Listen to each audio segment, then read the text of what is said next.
Did you ever imagine yourself playing a hero in an epic space adventure like this? Well, yeah, I did. As a kid, I went in the backyard and started pretending to be Han Solo or Luke Skywalker immediately after I saw Star Wars.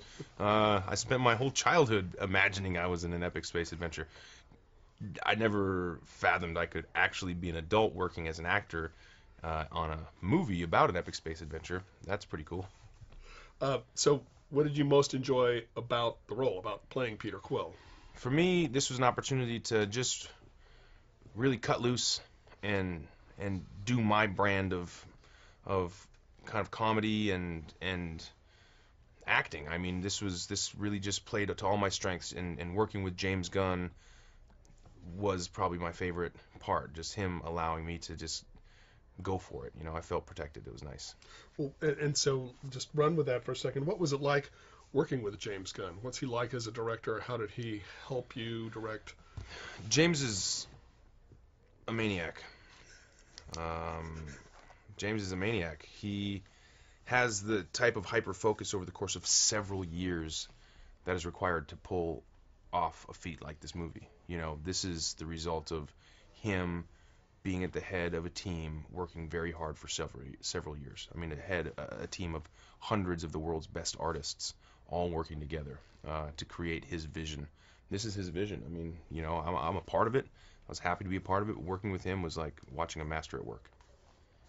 Do you have traits in common with the character Quill? And if so, did they sort of help you to understand him and become him?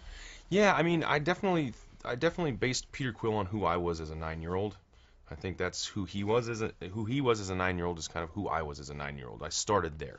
I figured we liked all the same movies, we liked all the same music, and you know it would make sense because I was born the same year as him. I was, you know, in 1988. I was also a 9-year-old, and so, you know, I just imagined what would have happened if my mom had died tragically and I got sucked off into space and got to create a persona and have a lot of fun racing around and, you know, being an adventurer, what would happen.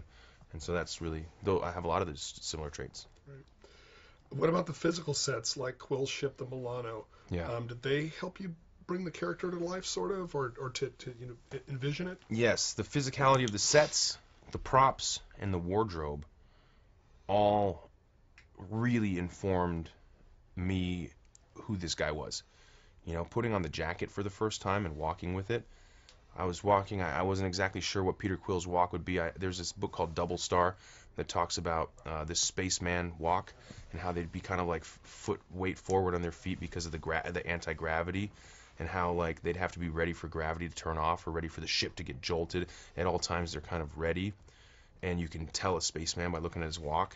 So I knew there was that element, but I put that jacket on, and it was about a 40-pound jacket when it's wet, and that walk became the walk. Now all of a sudden I knew how Peter Quill walked because I put that jacket on and it told me how Peter Quill walked. So, what was it like being part of such a talented? I mean, this is a great cast in this movie, right? Yeah. And did you learn something from that experience as an actor working Man, with such great people?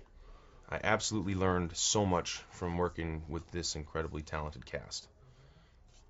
I definitely learned about voice, pace, energy, and clarity in speech. I think I learned a lot about how to speak properly as an actor. I think my voice is something that has definitely always been one of my weak points as an actor. And so with this movie, listening to Dave Bautista talk, you know, listening to Vin Diesel's voice, I mean, he's a real tool, you know, with his voice. And so that was something that was important to me, and I learned a lot how to do it through some trial and error on this movie, just how to use my voice. Well, when the movie releases, are you prepared to be a hero to thousands of kids? I mean, what will that mean to you? Yeah. 'Cause that's probably going to happen, right? Yeah. I stole the jacket and some of the wardrobe so that if this movie comes out and does what everyone hopes it can, I can follow the example of someone, say like a Russell Wilson, you know, and like go visit kids. I would love to go. If it was a big enough movie to where it would mean something to a kid who's sick in a hospital, for Peter Quill or Star-Lord to come visit him, I'll do that.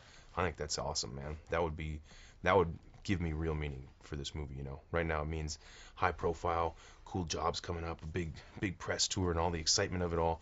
but none of that really means anything. What the coolest things would be that my son can one day see this, and that maybe I could go affect some kids in a positive way. It'd be a good role model for them.